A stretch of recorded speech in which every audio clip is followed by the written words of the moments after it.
यहाँ पर एक लीनियर ट्रांसफॉर्मेशन टी डिफाइन करी गई है जो R3 से R3 पर है, और लीनियर ट्रांसफॉर्मेशन का जो स्ट्रक्चर है वो इस तरह से है। हमसे पूछा गया है इस लीनियर ट्रांसफॉर्मेशन की रैंक या नलिटी क्या होगी। तो अगर आप यहाँ पर देखें, यहाँ पर 3 एल कंडीशन है और वो इंडिपेंडेंट हैं, एक दूसरे से इंडिपेंडेंट हैं, यानी कि जो कॉन्स्टिट्यूएंट हैं इमेज के वो एलाइन हैं एक दूसरे के लिए, यानी कि इसकी जो रैंक है वो 3 होगी, रैंक ऑफ दिस, और नलिटी रैंक नलिटी थ्योरम से वो 0 होगी।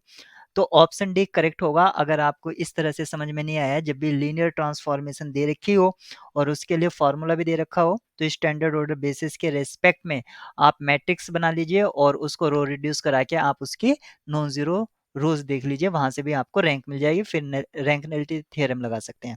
अदरवाइज आप ये मान लीजिए कि एक वेक्टर जो एक्स वाई जेड टाइप का है, यानी कि कौन R3 से बिलोंग करता है, वो नल स्पेस ऑफ टी में बिलोंग करता है, नल स्पेस ऑफ टी।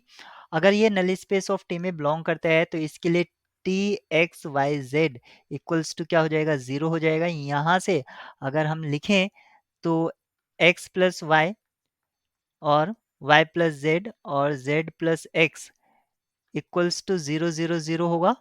और by comparison of two order pair हम लिख सकते हैं x plus y equals to 0, y plus z equals to 0 और z plus x equals to 0।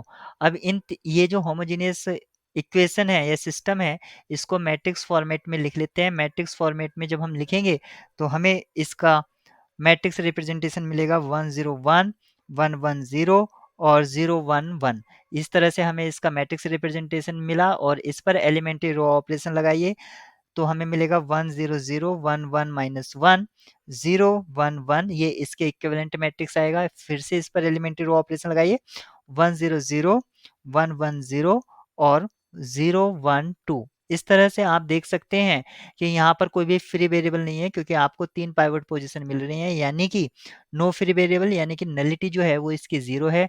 Rank nullity theorem से आप बता सकते हैं कि रैंक इसकी 3 होगी। Option D is correct.